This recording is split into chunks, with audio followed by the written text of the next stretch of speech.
বন্ধুরা,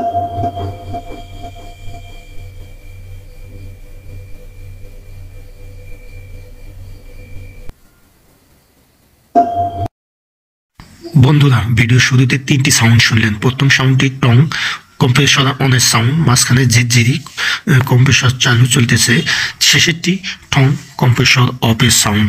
এই তিনটি ফ্রিজের স্বাভাবিক সাউন্ড। আসসালামু আলাইকুম বন্ধুরা, কেমন আছেন? আশা করি সবাই ভালো আছেন। আমিও আলহামদুলিল্লাহ আপনাদের দোয়ায় ভালো আছি।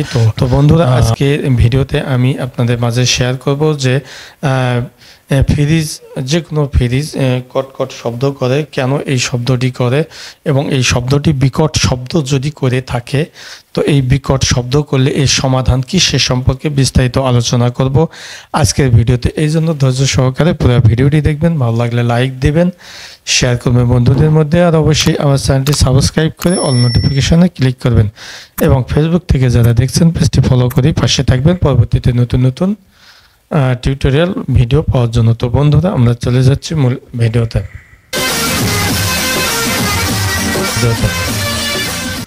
তো বন্ধুরা, আমরা ফিরে আসলাম মূল ভিডিওতে। যা বলছিলাম যে একটি ফ্রিজ রাতের বেলায় অনেক শব্দ করে, বা এই শব্দ করার কারণটি কি এবং কেন শব্দ করে, শব্দটি বিকট শব্দ কিনা, টং টং বা ঢং ঢং বা যে কোনো ধরনের শব্দ করে কিনা। তো এই সম্পর্কে আমরা, যদি বিকট ধরনের শব্দ করে সেক্ষেত্রে সমাধান কি, সেই সম্পর্কে আলোচনা করব আজকের ভিডিওতে। তো বন্ধুরা, আপনারা হয়তো জানেন যে ফ্রিজের, আমাদের ফ্রিজের যে গ্যাস থাকে সেই গ্যাসটির নাম হচ্ছে R600A গ্যাস। তো এই গ্যাসটির কারণে ফ্রিজের তাপমাত্রা সংরক্ষণ করে, অর্থাৎ ফ্রিজের গরমের মাল ঠান্ডা করে রাখে, আর ঠান্ডার কারণে ফ্রিজের মালামাল গুণগত মান ভালো থাকে। আর এই গ্যাসটি অত্যন্ত উপকারী গ্যাস, এবং এই গ্যাসটিকে কন্ট্রোল করে একমাত্র আমাদের ফ্রিজের নিচে যেটা থাকে সেটা হলো কম্প্রেসর। এই কম্প্রেসরটি কিন্তু এই গ্যাসটিকে কন্ট্রোল করে। গ্যাসটি যখন ছাড়া লাগবে ছাড়ে, গ্যাসটি যখন ছাড়া লাগবে না তখন ছাড়ে না। তো এই কম্প্রেসরটির মাধ্যমে আমাদের ফ্রিজটি কিন্তু গ্যাস ছাড়ে বা ফ্রিজটি অন হয়ে যায়। তো যখনই ফ্রিজটির কম্প্রেসরটি অন হয়, অর্থাৎ কম্প্রেসর কিছুক্ষণ পর পর অন হয় আবার অফ হয়, আমাদের ফ্রিজের এই কম্প্রেসরটি ঢং করে বা টং করে বা শব্দ হয়। ভিডিওর শুরুতে যে সাউন্ডটা আপনারা শুনলেন সেইভাবেই কাজ করে। অন হওয়ার ফলে যে গ্যাসের কথা বললাম, এই গ্যাসগুলো এখান থেকে ফ্রিজে বিস্ফোরণ ঘটে বা ফ্রিজে বিস্ফোরিত হয়। আর বিস্ফোরিত হওয়ার ফলে আমাদের যে পণ্যদ্রব্যগুলো রাখা থাকে ফ্রিজে, এই পণ্যদ্রব্যগুলোকে সংরক্ষণ করে, বা যতটুকু তাপমাত্রা বা যতটুকু ঠান্ডা রাখলে জিনিসগুলো ভালো থাকবে ততটুকু গ্রহণ করে। এবং ততটুকু গ্রহণ করার সময় ফ্রিজে একটি শব্দ হয় গুঁ। তো এই শব্দটি হয় কোনো কোনো ফ্রিজে খুবই হয়, কোনো কোনো ফ্রিজে কম হয়। এই শব্দটি হওয়ার ফলে কিছুক্ষণ, অর্থাৎ 2 থেকে 3 মিনিট, এবং ফ্রিজ অনুযায়ী 1 থেকে 2 মিনিট, 2 থেকে 3 মিনিট, কোনো কোনো ফ্রিজে সর্বোচ্চ 5 মিনিট পর্যন্ত এই শব্দটি হতে থাকে। অর্থাৎ কম্প্রেসরটি তখন কাজ করে।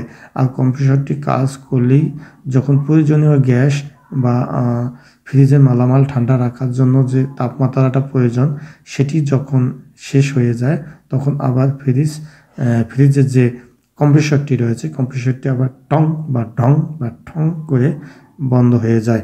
যাই যেমনভাবে বুঝেন, অর্থাৎ আপনার ফ্রিজের যেমন শব্দ আপনারা লক্ষ্য করলে এরকম বুঝতে পারবেন।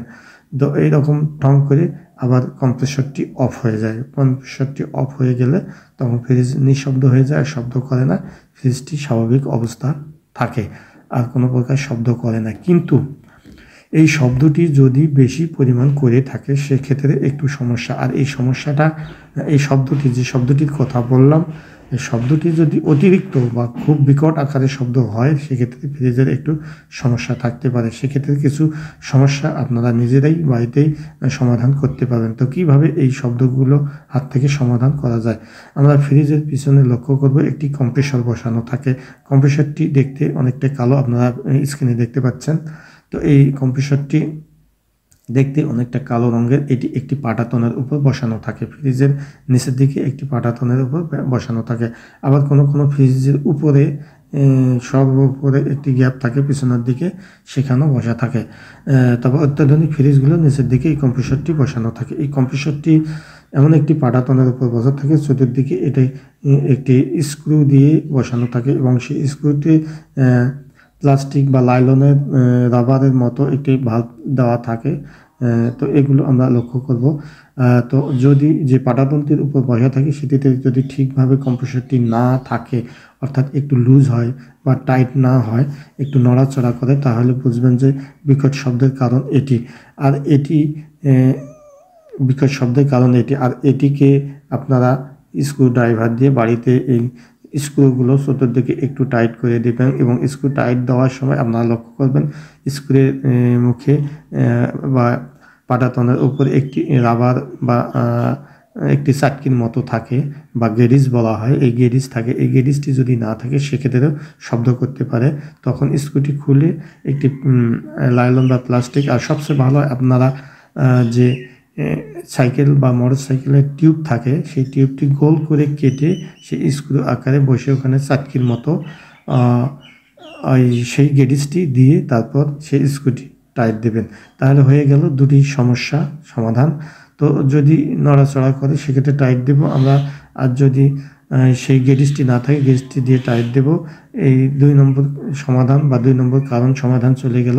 এখন 3 নম্বরে হচ্ছে অর্থাৎ আমাদের কম্প্রেসরটির চতুর্দিক থেকে তামার তার দিয়ে বিভিন্ন লাইন দেওয়া রয়েছে এবং এই লাইনগুলো যদি কোনো জায়গায় দুর্বল হয়ে থাকে বা সংযোগে একটু আধা সংযোগ হয়ে থাকে সেক্ষেত্রে এইরকম শব্দ হতে পারে।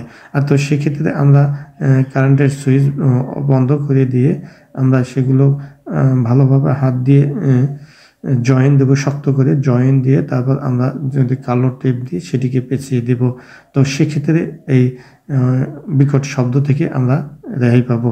তো এই ধরনের শব্দ বা এই ধরনের সমস্যা হলে সাধারণত এইভাবেই আমরা সমাধান করতে পারি। কিন্তু তাও যদি সমস্যার সমাধান না হয়ে থাকে তারপরে আপনারা বুঝবেন যে ফ্রিজের মধ্যে যে গ্যাস, সেই গ্যাসের কিছু সমস্যা দেখা দিয়েছে। অর্থাৎ আমি যে গ্যাসের কথা বললাম R600A গ্যাস, এই গ্যাসটি যদি গ্যাস সিলিন্ডার একটি রয়েছে ছোট, সেই গ্যাস সিলিন্ডারে গ্যাস যদি পরিপূর্ণ না থাকে বা গ্যাস কমে যেয়ে থাকে সেক্ষেত্রে এই শব্দ করতে পারে। সেক্ষেত্রে বড় কোনো টেকনিশিয়ানকে ডেকে গ্যাস ভরে নিলেই আবার সে সমস্যার সমাধান হতে পারে।